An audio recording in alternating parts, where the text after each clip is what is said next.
Saludos cordiales, bienvenidos. Este es el programa Hora 25. El empleo y subempleo es sin duda el problema central del Ecuador del momento. La informalidad en el trabajo se expresa mayoritariamente en las calles y plazas de nuestro Ecuador. Los esfuerzos que se hacen no logran resolver el trastorno nacional que sin duda es de mayor trascendencia, como habíamos señalado. Millones de compatriotas caminan desconsolados sin empleo. Y lo más triste, sin esperanza. Hoy, 1 de mayo, Día Internacional del Trabajo, nuestro tema es la informalidad. Nuestros invitados, gracias por la presencia. Benjamín Chávez, él es el director ejecutivo de la CAPEIPI. Gracias también la presencia de Ana Patricia Muñoz. Ella es la directora ejecutiva del Grupo Faro. Agradezco la presencia de Juan Montero. Juan Montero es integrante, miembro del directorio de la AEI. En la ciudad de Guayaquil nos acompaña Víctor Cabezas. Él es máster en Derecho del Trabajo. Gracias a la audiencia. Belén, buenas noches. Hola Andrés, amigos, muy buenas noches. Hoy justamente cuando se conmemora el Día del Trabajo, en Ecuador hay miles de personas que buscan uno. Y si bien la pandemia fue un detonante para que la crisis en torno del desempleo se vuelva más severa, hoy que se habla de una reactivación económica, las cifras de desempleo siguen siendo preocupantes. Según la última encuesta nacional de empleo, desempleo y subempleo, a marzo de 2022 la tasa de desempleo se ubicó en 4,8%, es decir, 0,1 menos que la que se registró en marzo de 2021. Sin embargo, el desempleo ya no es lo único que genera alarma, pues ahora el empleo informal o subempleo es predominante. Al momento, solo 3 de cada 10 trabajadores en el país tienen un empleo adecuado. Algunos expertos sostienen que esto se debe a que cada vez menos actividades se formalizan, ya sea por la burocracia que implica hacerlo, por los costos o por la rigidez laboral. A esto sumemos el incremento de emprendimientos que en su mayoría no se formalizan y se crean por la necesidad que tiene la gente de encontrar un trabajo. En Ecuador apenas una cuarta parte de los emprendimientos son formales. Y no nos podemos olvidar de las hoy famosas plataformas digitales, en las que cientos de personas han encontrado una fuente de empleo, pero sin ninguna garantía laboral. Y así en el país tenemos entonces dos extremos. Por un lado, una mínima cantidad de personas que ganan desde $425 al mes o incluso más y cuentan con beneficios de ley. Pero por el otro lado se encuentra una gran mayoría de ecuatorianos que vive en la informalidad y tiene, siendo optimistas, ingresos que van desde los $220 hasta los $350 por mes. ¿Qué se debe hacer entonces para atacar la informalidad y también el desempleo? Vamos contigo, Andrés, y con nuestros invitados. Y claro, Belén nos ha puesto ya en escena, digamos, lo que ocurre con la informalidad en el ámbito laboral, naturalmente. Y queremos dar paso a nuestro invitado en Guayaquil, a Víctor Cabezas, para que nos ayude un poco a entender, a comprender cuáles son los límites, en qué condiciones se califica esto de la informalidad.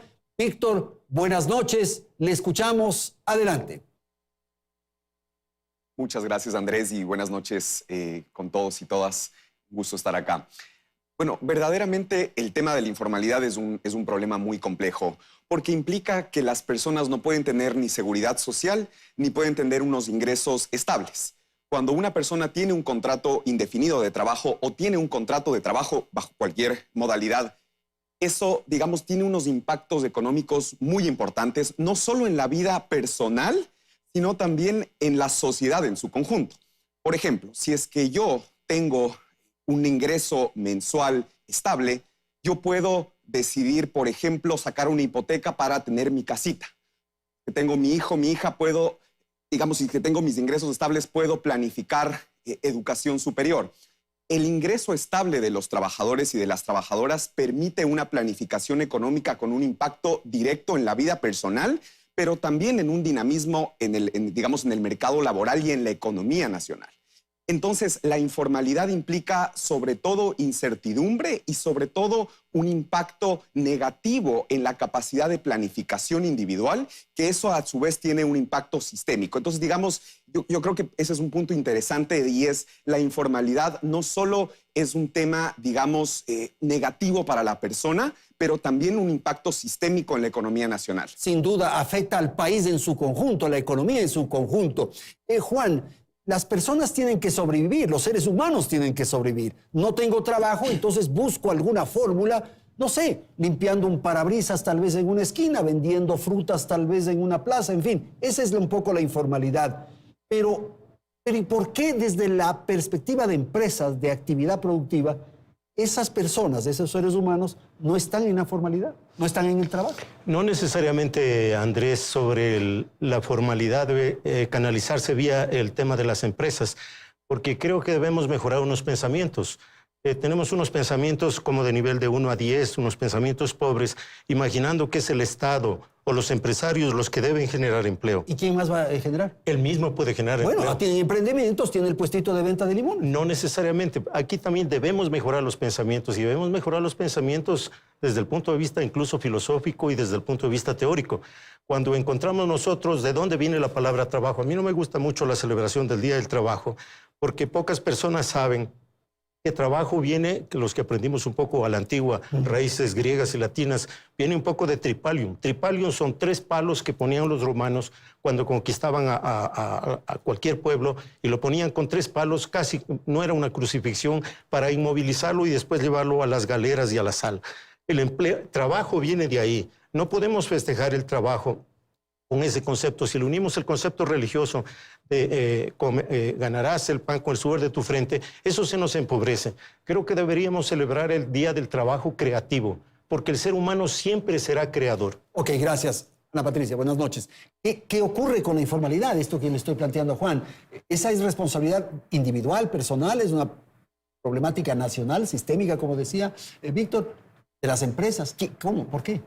Muchas gracias, Buenas Andrés, noches, sí. por la invitación. Buenas noches en este día tan importante. Además, para mí es una responsabilidad de la sociedad entera. Aquí es importante desmitificar ciertas cosas. Hay algunas personas que pueden creer, por ejemplo, que alguien no progresa o es pobre porque quiere, porque no se esfuerza, que todo está determinado por el esfuerzo.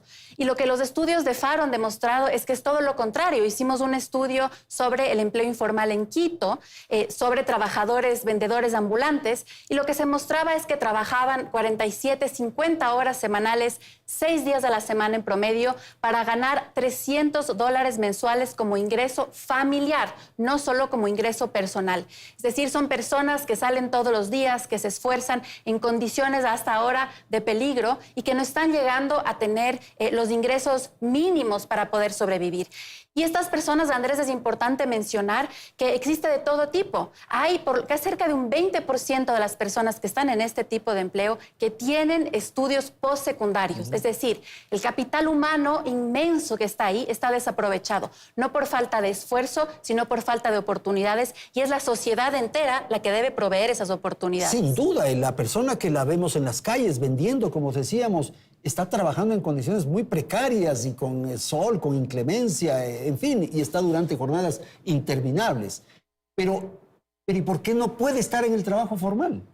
¿A quién le corresponde darle la oportunidad de que tenga un trabajo con todos los derechos y beneficios? Sí, hay varias razones, ¿no? Hay que admitir que el Ecuador es un sistema rígido laboral, donde hay, yo creo, un margen para poder llegar a acuerdos, para tener una reforma laboral que permita a las empresas formales incluir en sus roles de pago, contratar más. Esa es una parte. Por otro lado, hay que admitir que continuamos en crisis. El Ecuador es uno de los países más afectados por la crisis del COVID. Las mujeres sufrieron un 20% de reducción en el empleo, según el Banco Mundial, en el Ecuador, y eso todavía no logramos recuperar. Para esas personas, Andrés, es importante tener políticas públicas. Este informe que yo les contaba, apenas el 2% de los trabajadores que entrevistamos habían recibido algún tipo de bono o de ayuda en estos momentos críticos de la pandemia. Entonces, es fundamental generar empleo, generar medios, al menos de sobrevivencia a estas personas, y además proveer soporte para el capital humano, es decir, crear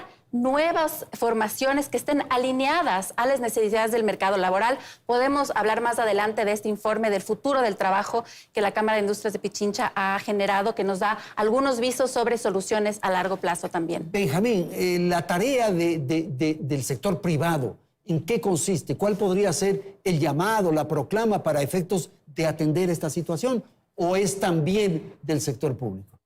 Andrés, definitivamente el sector privado es un actor, me atrevo a decir, el más importante actor dentro de la generación de empleo y la generación de empleabilidad.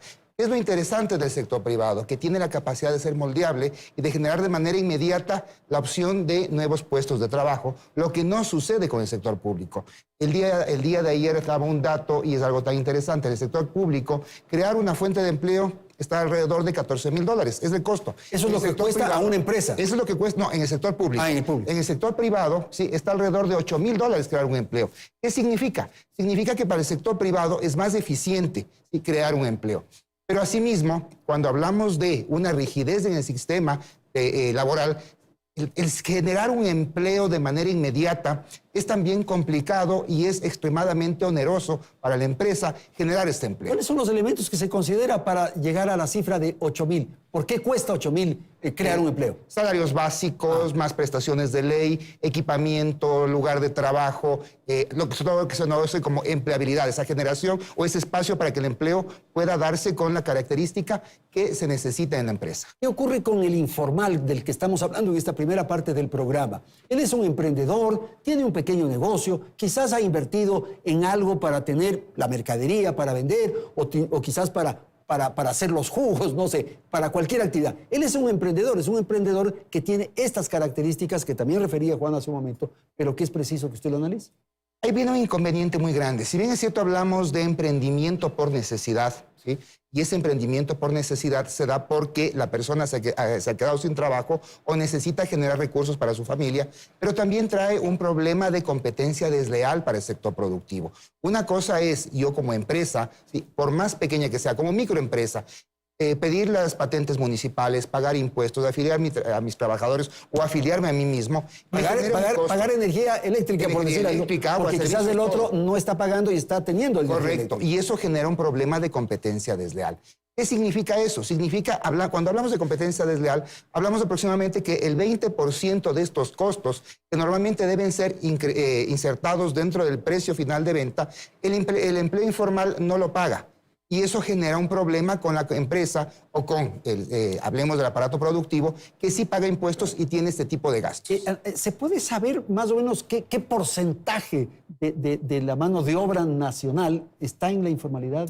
Sí, y aquí creo que es importante hacer una distinción conceptual que parece más sencillo de lo que es. Por un lado hay, además, lo que mide el INEC en el ENEMDU, y se lo puede encontrar ahí, las personas que están en un empleo informal, es decir, que están empleadas por organizaciones que no tienen un RUC o que no están cumpliendo con el pago, con las afiliaciones, es decir, se ve desde la mirada del empleador.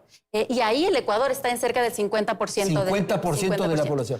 O sea, eso es lo que vemos en las calles, lo que vemos... No necesariamente. Entonces, puede haber una persona que está yendo al trabajo, que tiene un jefe, si se quiere, que está recibiendo su sueldo, pero que esta empresa no está cumpliendo con todas las normas legales, ¿no es cierto? O sea, quizá tampoco empresa, pero pongamos el ejemplo de una vulcanizadora. Hay un oficial, como llaman, asistiendo al dueño de la vulcanizadora. Por ejemplo, entonces son estos servicios... principalmente servicios que están en la informalidad. Entonces, eso es la economía informal o la economía debajo de la mesa, hay muchas...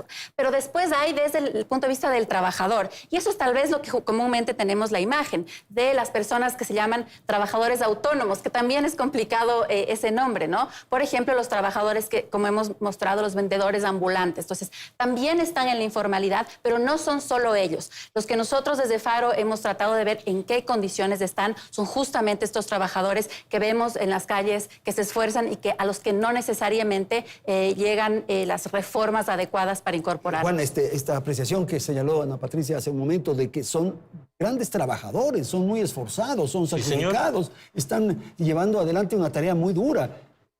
¿Cómo leer, cómo interpretar y cómo aprovechar eso? Yo creo que hay que aprovechar las estadísticas. El último informe de GEM, que es el Global Entrepreneurship Monitor, nos atestigua que Ecuador es el país de los emprendedores, es uno de los primeros en el mundo. Más de un tercio de los ecuatorianos están trabajando como emprendedores y más o menos estables. O sea, no ha desaparecido en un año porque hay unos emprendimientos que fácilmente van a morir. De esos, generan aproximadamente entre 5 y 6 empleos a lo largo de 5 años. Si tienen una mejor educación, estos emprendedores generan de 6 o más, pero son empleos más persistentes, o sea, de mejor calidad. Si es que solamente tienen emprendedores por necesidad de primaria y secundaria, ellos no logran generar más allá de 2, 3, exagerando 4 empleos a lo largo de 5 años. Y después tenemos todos los otros emprendedores que se les ayuda, por ejemplo, con la AEI. Hemos apoyado nosotros 15,000 emprendedores a lo largo de los 9 años que hemos trabajado y solo este año, solo con los emprendimientos nuevos, generamos 1,700 empleos. Bueno, pero el 50% del país, de la mano de obra, está en la informalidad. Pues. Necesitamos necesitamos capacitar. Aquí hay que hacer una distinción muy importante entre la academia y los empresarios y también unos pensamientos que hay que cambiar. En la academia son sabedores de cómo se hacen las cosas. Los que hacen las cosas en la calle y los empresarios son los hacedores. Y hay una gran distancia entre ser hacedor y ser sabedor. Bueno, pero los dos son válidos, los dos los necesitamos. Sin duda. Los necesitamos a los dos y que se complementen. Por eso la alianza interviene, o sea, privado, público y academia. Si no, no podemos operar. Ok, Víctor, en Guayaquil quisiera su apreciación de lo que acabamos de escuchar y los planteamientos formulados por sus colegas de panel. Por favor. No, y gracias, Andrés, y en realidad todos los temas muy interesantes. Yo cada vez sospecho más de que una reforma laboral y una reforma legal sea necesaria para dinamizar el mercado del trabajo. Un poco es una respuesta que los abogados, sobre todo, solemos tener en la punta de la lengua. Necesitamos una reforma laboral. La evidencia internacional más bien ha mostrado que no existe una correlación directa entre reforma laboral y mercado laboral. O sea, uno a veces dice con más flexibilidad, con mayores contratos o con normas laborales más laxas, vamos a tener más empleo. Y la evidencia internacional ha mostrado que no hay una correlación entre reforma laboral versus más empleo.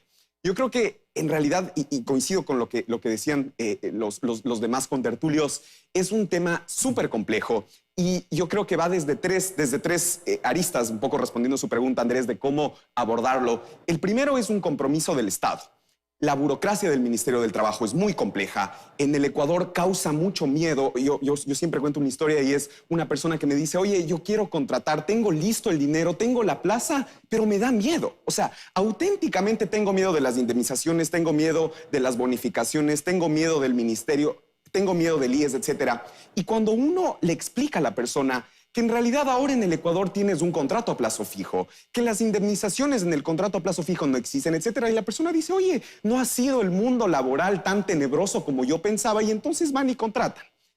La labor del ministerio debe pasar de ser una labor de sanción, una labor de vigilancia, a ser una labor de asesoría, de educación a los pequeños emprendedores. Lo que usted decía, Andrés, tal vez si es que el señor que tiene su pequeño negocio podría tener una asesoría del ministerio para quitarle este mundo de terror alrededor de contratar, podría hacerlo. Entonces, desde el Estado, luego desde el sector privado. Los privados tenemos un compromiso con la sociedad y tenemos que arriesgarnos a contratar. Y tercero, los empleados también tienen un compromiso y es hacer lo mejor posible, tener eficiencia, ¿no es cierto?, mejorar sus propias capacidades académicas y demás. O sea, yo creo que es un problema, y coincido plenamente, es un problema bastante complejo, pero mi sospecha es que hoy por hoy en el Ecuador ese problema no pasa por la reforma legal.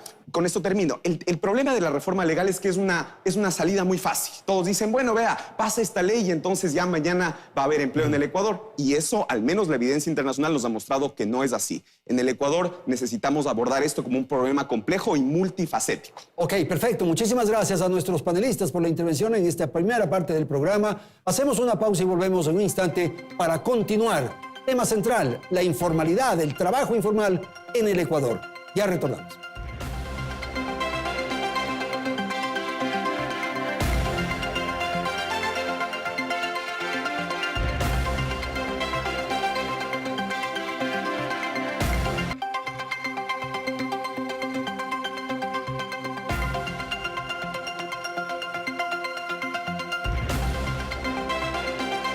Gracias por seguir en nuestra sintonía. Continuamos ahora con más información. Según la OIT, una crisis de empleo demasiado larga genera desaliento y frustración, lo que a su vez repercute en la estabilidad social y la gobernabilidad. Y eso efectivamente ya está pasando en Ecuador. Según el informe Panorama Laboral de América Latina y el Caribe, la falta de empleo afecta aún más a mujeres y jóvenes. Veamos cómo están las cifras en Ecuador respecto de estos dos grupos. El desempleo femenino en marzo de este año se ubica en 5,5%. Si bien es menor al 6,4% que se registraba en marzo de 2021, continúa evidenciando una mayor tasa si la comparamos con las cifras de desempleo en hombres. Y si hablamos de jóvenes, vamos a ver el siguiente cuadro. 6 de cada 10 desempleados del país justamente son jóvenes. En Ecuador se habla desde hace al menos 5 años de una reforma laboral necesaria, pero que no ha visto la luz. ¿El país necesita más leyes? ¿Podemos utilizar las existentes para mejorar esta situación y cerrar la brecha que existe en cuanto a mujeres y jóvenes? Volvemos contigo, Andrés, con estas inquietudes. Gracias, Belén. Efectivamente, hay problemas que tienen que ver con la estructura, con el esquema de funcionamiento del país. El tema de legislación tiene un rol fundamental, pero hay consideraciones de carácter también cultural, de forma de comportamiento que tiene la sociedad. Y vamos a dar la palabra a Ana Patricia para recoger algo de lo que señalaba Belén. ¿Qué ocurre con los jóvenes? ¿Qué ocurre con las mujeres en esto de la informalidad? Por favor. En el caso de las mujeres hay varias barreras, unas visibles y otras invisibles, que estructuralmente han impedido que las mujeres lleguen a los mismos niveles, por ejemplo, de salario por mismo trabajo y misma preparación.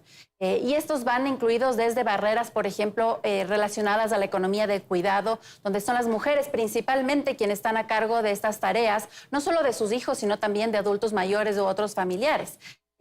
Relacionadas también a sesgos inconscientes que hacen que si alguien ve a una mujer y a un hombre con el mismo perfil, le va a pagar más al hombre que a la mujer. Estas cosas siguen sucediendo. Por lo tanto, no son temas únicamente de legislación, sino esto que yo señalaba, de actitudes, de comportamientos, de cultura, finalmente. También es muy importante reconocer que esta discriminación consciente e inconsciente sigue existiendo. Y estas son cosas que se van a demorar en el largo plazo, pero creo que es fundamental reconocer que existen. Y la pandemia trajo este shock adicional, donde, como les mencionaba yo, según el BID, las mujeres sufrieron un 20% de decrecimiento en la tasa de empleo, mucho mayor a la que sufrieron los hombres y que todavía ha costado recuperar. También hay que ver en qué industrias y ocupaciones primordialmente están las mujeres. Benjamín, ¿y qué pasó? Ya nos ha referido algo Ana Patricia, pero ¿qué pasó? ¿Las empresas despidieron personal, despidieron trabajadores o también muchos trabajadores voluntariamente dejaron sus puestos de trabajo? Bueno, recuerda, Andrés, que durante la pandemia hubo una reforma transitoria que permitía que las empresas paguen la mitad a los trabajadores para continuar con este tema de empleo. Pero claro, eso se alargó durante un tiempo determinado y en algunos casos las empresas, principalmente hablo por Pichincha, no lograron salir de ese hueco y lo que ha generado es simplemente esa pérdida de plazas de trabajo y muchas veces esas plazas no se pudieron recuperar. En algunos casos despidieron, en otros casos, al no tener un ingreso constante, no tener un ingreso mayor, como estaban acostumbrados, hablando de planificación a largo plazo, optaron por buscar otras fuentes de empleo y ahí se generó justamente estos temas de emprendimiento o autoemprendimiento. Ok, Juan, no sé si quieras agregar algo de esto. Creo que también hay buenas noticias, no necesariamente son noticias negativas. Me alegra ver, por ejemplo, una asociación que creamos hace muchísimos años, la Asociación de Directores de Personal, que aglutina a los que manejan las empresas, los que manejan los temas de recursos de las empresas. El 70% de las directoras de recursos humanos son mujeres. Eso es una muy buena noticia.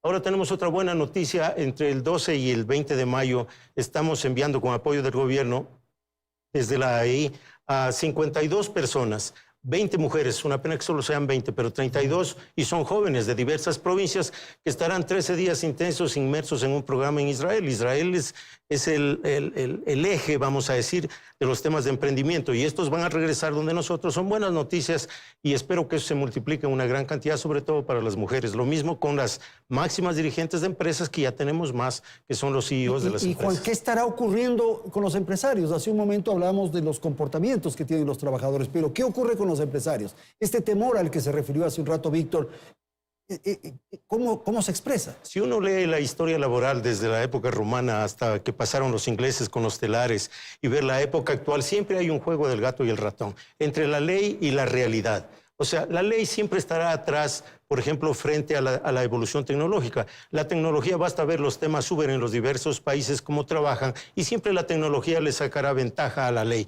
Por lo menos debe esforzarse la parte legal en adecuarse, no adelantarse, solo adecuarse. Y para el empresario tiene también que abrir la mente. El empresario tiene que invertir, tiene que arriesgar. La naturaleza del empresario es el amor al riesgo, que no lo tiene el empleo. Y en la el relación empleador. con el trabajador, esto que se ha debatido constantemente, el capital y el trabajo, Juan. Creo que debemos superar esa imagen. O sea, el día de hoy el capital, el emprendedor, empresario, para mí el emprendedor empresario es el mismo.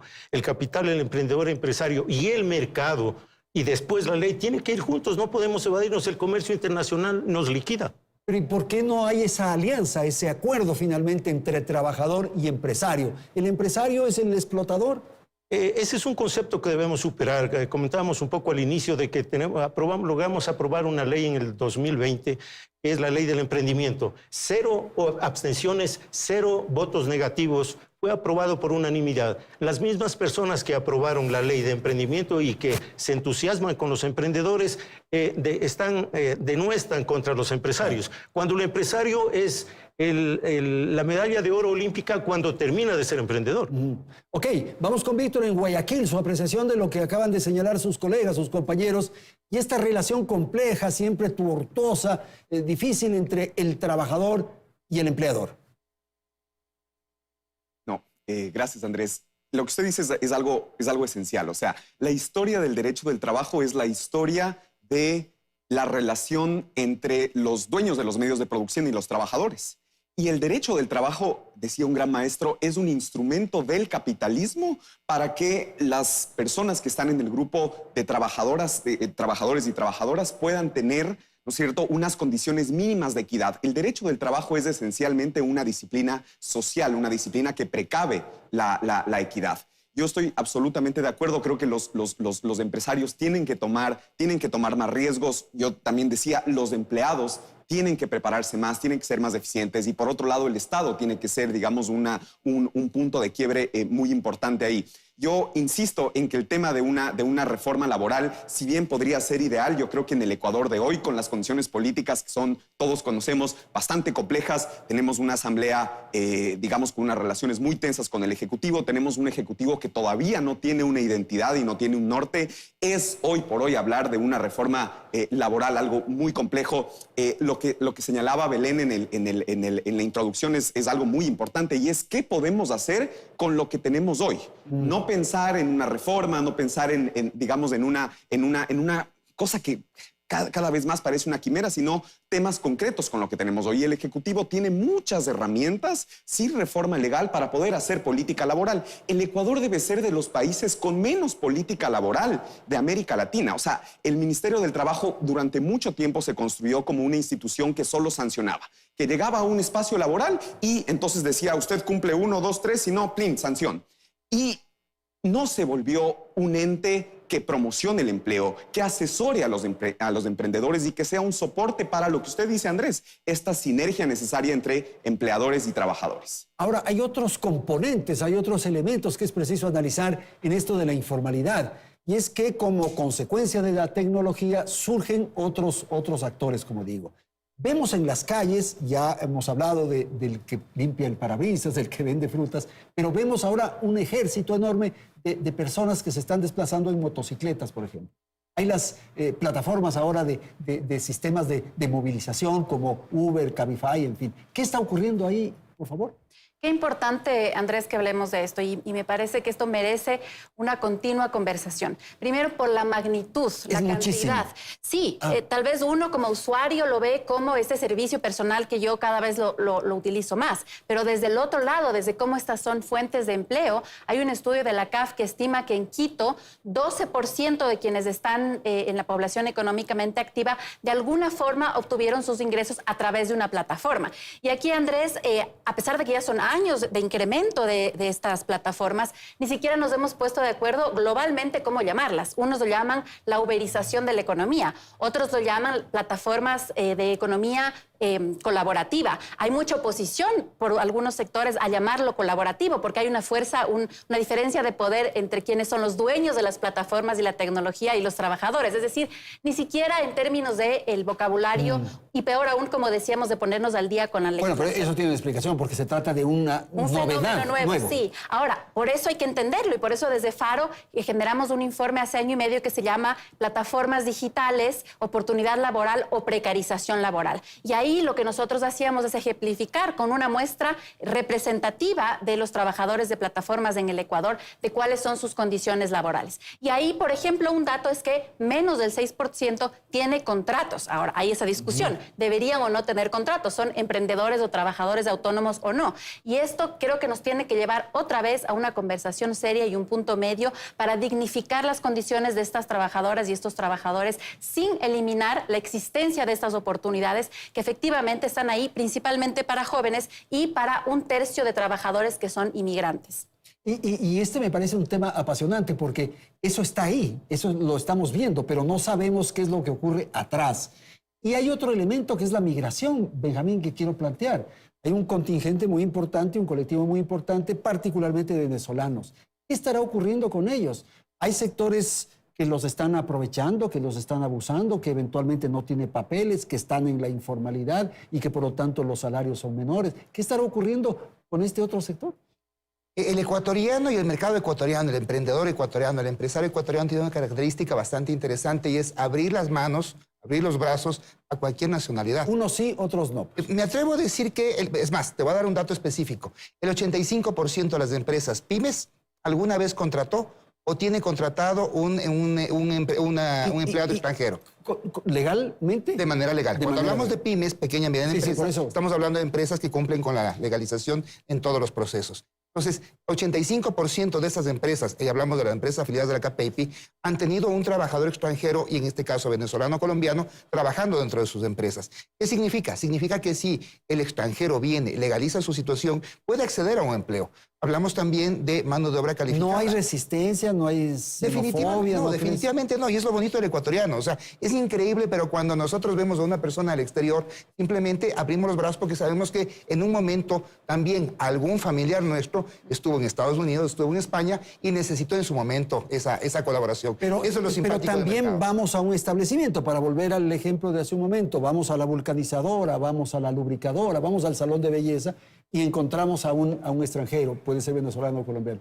Probablemente él está contratado en condiciones no correctas. A ver, cuando hablamos de empleo formal y hablamos de pequeña y mediana empresa, estamos hablando, insisto, de empresas que cumplen con todas las Esas sí, formal. a esas no me refiero. Lastimosamente, sí, ahí sí tenemos generación de empleo de manera informal o no legal, en donde sí, lastimosamente, se paga por comisión, se paga por horas, se paga por servicio, se paga por prestación o utilidad, de acuerdo a lo que cada uno está determinándolo. Por ejemplo, las peluqueras, dentro de las peluquerías como tal, redundante, ganan un porcentaje de su trabajo y el resto lo pagan al salón de belleza. Entonces, lastimosamente, en eso hemos llegado. Pero también nos estamos olvidando de algo que en el mercado ecuatoriano está creciendo, y es la generación de empleo por tecnología. Hablábamos antes de una protoindustrialización, en donde creíamos que todo era industria, industria, industria. Hoy hablamos de una prototecnologización, si es que existe el término, en donde las plataformas, los medios digitales, inclusive las redes sociales,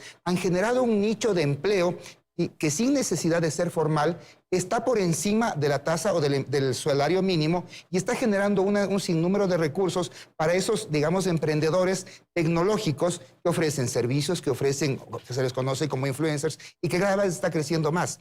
Y que el mercado ecuatoriano está captándolos como parte de su estrategia comercial dentro del mercado. Esto es un elemento fundamental porque está presente, como decía Ana Patricia, está un poco, es una nueva forma de trabajo.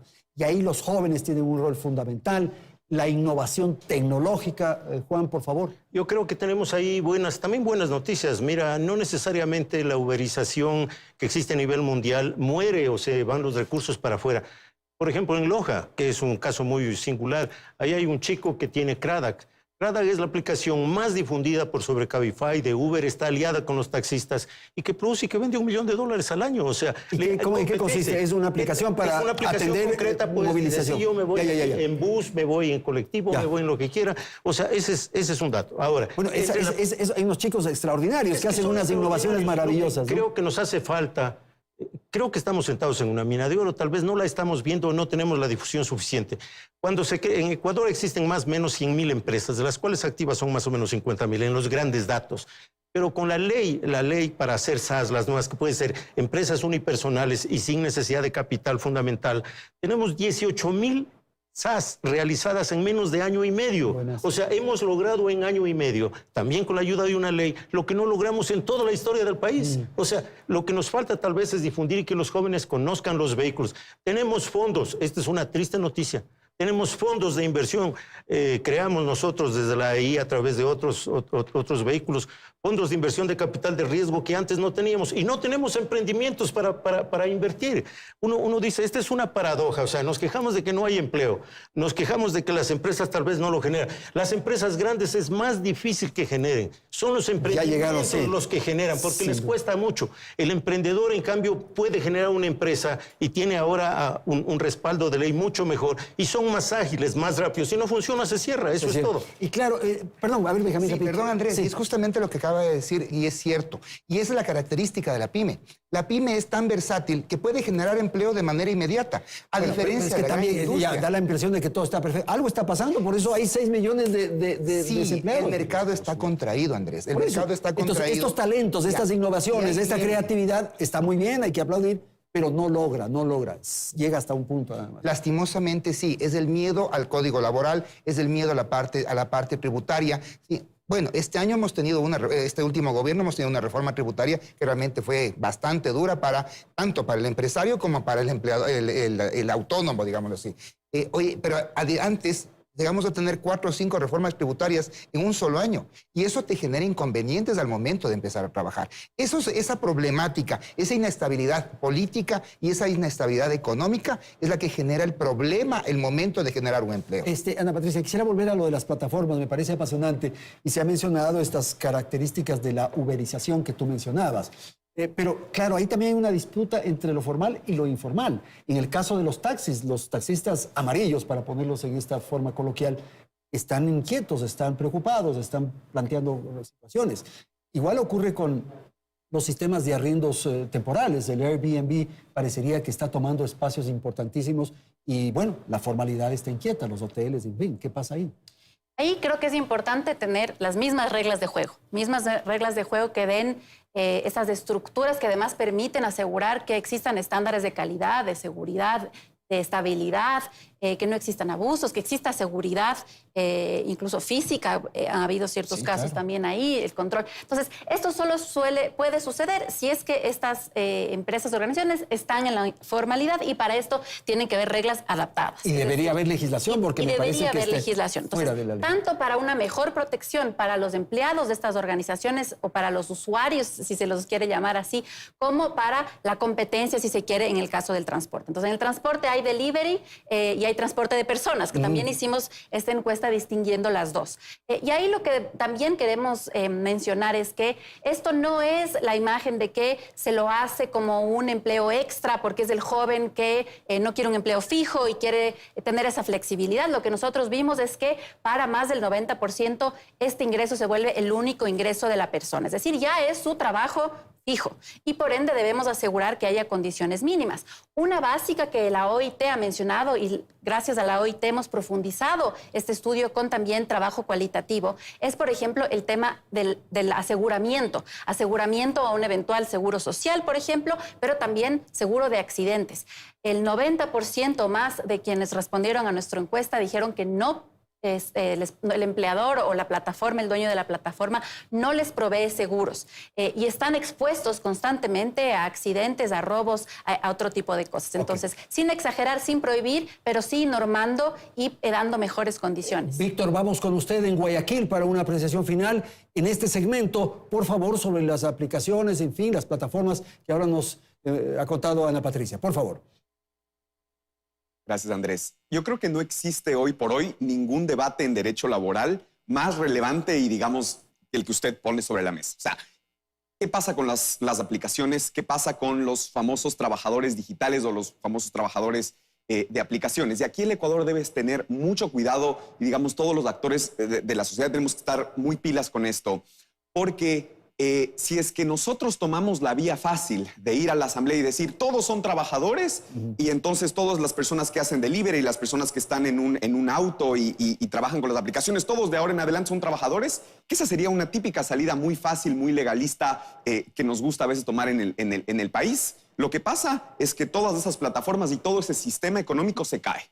Ese sistema económico no puede coexistir con las normas generales del Código del Trabajo del año 1938.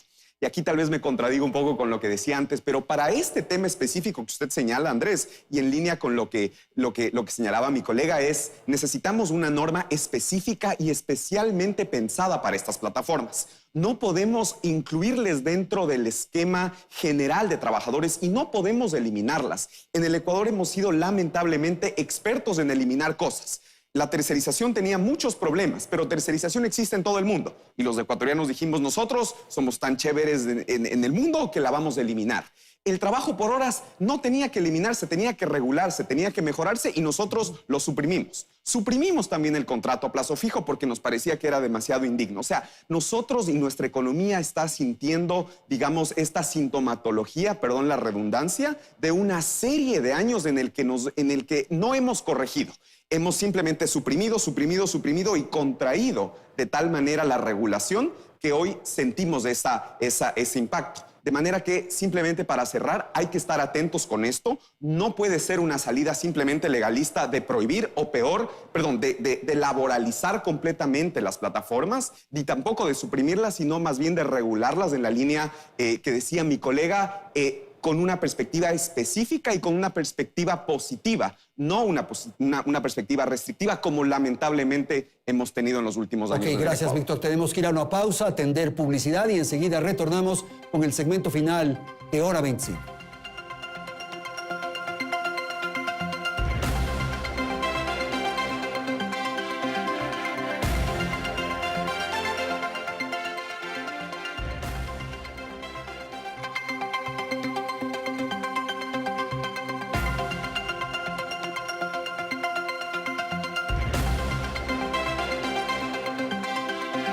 Bien, en esta parte final del programa quisiera proponer a nuestros panelistas que nos den sugerencias, ideas que pueden ser implementadas para mejorar las condiciones en general para la obtención de trabajo. Y claro, todo se resuelve muchas veces con las leyes. Decía Víctor en algún momento que se hace la ley y ya está resuelto, vamos a tener fuentes de trabajo, y no es necesario. Más hay que trabajar y hay que impulsar, hay que comprometernos en otros comportamientos, en otras conductas, por favor. Creo que debemos mejorar y cambiar un poco las conductas. Un mensaje para los jóvenes es, todo ser humano tiene unas dos influencias. Es mi apego a la seguridad, es mi motivación de seguridad, o mi apego al riesgo. Si quiero seguridad, busco un empleo. Esa fue la mecánica vieja de nuestra generación. Estudia para que tengas un buen empleo. Y nosotros somos frutos de ahí que tenemos que evolucionar. Pero por el otro lado está el riesgo, que es el hombre de los empresarios. De ahí nace el tema del emprendimiento. Entonces es necesario... Y los chicos son más audaces, más atrevidos. Los chicos son más audaces, deben aprovechar esa característica. Y son más inestables en algunos casos, están cambiando y están probando. Deben aprovechar esa característica porque ya tienen más riesgo y arriesgar. Informarse de estas mecánicas, de esta nueva realidad, arriesgar, pero también probar. Cuidado, también deben alejarse de un peligro, que es ellos creen, porque es una nueva generación, que con un clic que yo hago ahí en los celulares, yo automáticamente genere riqueza. Eso no existe. Bueno, y esa idea de hacer rápido dinero también. Claro. Eso tampoco, eso no existe. Solo el trabajo constante, la persistencia, la visión con la nueva tecnología nos generará trabajo. Esto me parece lindo, lo de los jóvenes, estos desafíos que tienen los jóvenes y esta conducta, estos comportamientos distintos que los que teníamos nosotros. O sea, son chicos audaces, son atrevidos, prueban aquí, prueban allá, son inestables. Eso, por un lado, es bueno, ¿no? Sí, hay características distintas según las generaciones, también por los tiempos distintos Claro, en los que tiempos. vivimos. Fundamentalmente, sin embargo, yo creo que los jóvenes y los adultos quieren tener un empleo digno y que esta volatilidad no lleve a un extremo que no les permita tomar decisiones adecuadas y en el largo plazo. Entonces, tenemos que llegar a ese proceso y yo creo que ahí hay que ver el corto, el inmediato, el mediano y el largo plazo. Creo que en el corto plazo, nuevamente, a las personas por todavía este estancamiento que estamos viviendo no tienen oportunidades, tienen que tener vía la política pública medios mínimos para la subsistencia. Creo además, Andrés, que ahí hay que evaluar y la AEI, nosotros de hecho hicimos la evaluación del programa Reemprende de la AEI, me parece que es la única evaluación de impacto que he visto en el país y desde Faro la realizamos. Decía, hay que utilizar evidencia e investigación para no cometer errores del pasado. Hicimos también la evaluación del programa Empleo Joven del municipio de Quito y resulta que, podemos conversar de eso en otro momento también, pero por ejemplo, había empresas que tenían el sello de esto, que es una deducción en ciertos fees, pero no sabían ni siquiera qué era. Hicimos una encuesta a los miles de jóvenes que están empleados vía esta vía y tampoco lo conocían. Entonces, inmediato plazo, asistencia vía política pública y conocer con evidencia que se puede mejorar. Creo que en el mediano plazo yo sí creo que este acuerdo mínimo y reforma laboral es importante. Por ejemplo, hay un 35% de recargo en contratos eventuales. Claro. Por lo tanto, solo se usa 1% de los contratos son eventuales. Esto crea que sí se usa eventualmente trabajadores, pero no por la ley, claro, porque es muy rígida. Y en el largo plazo, ahí sí hay que hablar ya del capital humano, de la educación, del futuro del trabajo y hacer este match, teniendo en cuenta que solo 2 de cada 10 estudiantes tienen, por ejemplo, una computadora o un instrumento propio. Y las brechas que estamos viviendo en educación y la inequidad y la desigualdad sigue aumentando. Y ese largo plazo, a ese largo plazo, es donde no podemos perder el ojo. Benjamín. Yo siento que, y lastimosamente voy a disentir un poquito con Víctor, las leyes sí te apoyan la generación de empleo. Pero no generan empleo. Al contrario, y te voy a poner un ejemplo muy específico. Hace un mes la Asamblea rechazó el proyecto para la ley de atracción de inversiones. Oh, sorpresa, eso daba la opción de que 30.000 millones de dólares ingresen al país, que son grandes inyecciones de capital que generan empleo. Si dividimos esos 30.000 millones para 8.000 que cuesta un puesto de trabajo en el sector privado, hagamos números. Resulta que solamente por no haberse aprobado la ley, bajó de 30.000 millones a 14.000 la opción de inversión en el país. Entonces, y es cuestión de generar leyes que permitan acceso al mercado. Claro. Entonces, ese es el inconveniente que estamos teniendo. La Asamblea... O sea, las leyes no generan empleo, me parece, pero sí pueden la atracción de inversión. Generar, generar temores. Correcto, definitivamente. Imagínate lo que es, Andrés, pasar de 30.000 a 14.000 millones en menos de un mes por la no aprobación de una ley que se ponían, como decía, los rotulitos del país no se vende, cuando realmente sí necesitamos vender al país, al mundo, y no venderlo como están acostumbrados, sino venderlo nuestros servicios, nuestra capacidad de producción, nuestros productos, vender absolutamente todo. Eso es lo que nos falta. Ok, vamos a ir a Guayaquil, estamos atentos con la señal. Víctor, por favor, adelante su apreciación. Gracias, Andrés. Más bien una precisión. Yo me refería a la ley laboral. Yo, digamos, concuerdo plenamente con Benjamín en cuanto a que leyes tributarias de fomento de inversión, etcétera, tienen un impacto en la economía real. Pero lo que ha mostrado un poco la evidencia internacional es que no existe necesariamente una correlación entre leyes laborales y generación de empleo. Yo, un poco respondiendo a su pregunta, estimado Andrés, diría, hay que hacer dos preguntas adicionales para responderla. Y es, ¿cuál es el rol del gobierno?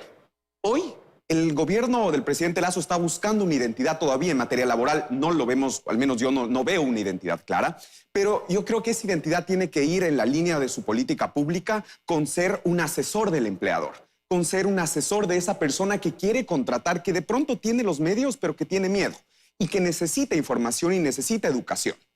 El grueso de la generación de empleo en nuestro país está en esas personas que de pronto no pueden pagar un abogado o no pueden pagar el gran estudio jurídico, pero pueden contratar 1 o 2 personas y necesitan en el Ministerio del Trabajo una función consultiva, una función de soporte, más que una función sancionadora. Y por otro lado, el rol del empleador en el Ecuador tiene que ser mucho más proactivo, como señalaba Juan. O sea, el empresario es esencialmente, el empresario o la empresaria es esencialmente una persona que arriesga y ese riesgo tiene un efecto social. El empresario también tiene una función social fundamental porque es el generador, principal de empleo. Yo creo que es un problema súper complejo y digamos que se aborda desde distintas maneras. No creo que la reforma laboral por sí sola, como bien señalaban ustedes, sea una respuesta. Y más bien los ecuatorianos tendemos a dar esas respuestas muy fáciles que después, como ustedes mismos conocen y gracias, digamos, ventajosamente aquí tenemos a muchos empresarios, la ley, ¿no es cierto?, dista mucho a veces de las realidades concretas. Vamos a concluir una última ronda rapidísimo, 10 segundos, 30 segundos, para un mensaje final, casi. El empleo se puede generar atrayendo inversiones y definitivamente la política y la economía van de la mano. El momento que nuestros políticos entiendan que las leyes sí atraen inversiones y que el país necesita venderse, no vamos a tener desempleo. Perfecto.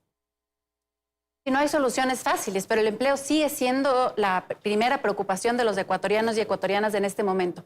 Aunque no sea fácil, entonces es lo responsable unir esfuerzos para generar las condiciones de esos empleos y empleos de calidad. Mientras tanto, también pongámonos al día vía legislación, vía comprensión de las nuevas formas de trabajo y pensemos no solo en el presente, sino también en el futuro.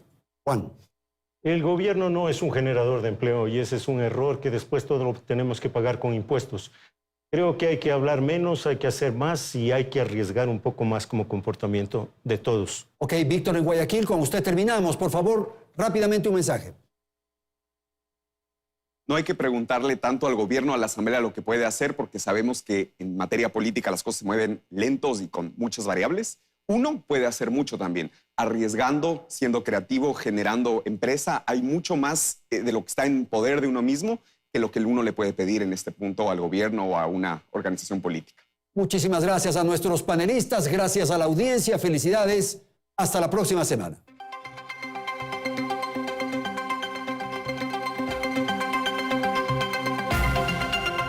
Teleamazonas presentó Hora 25 con el auspicio de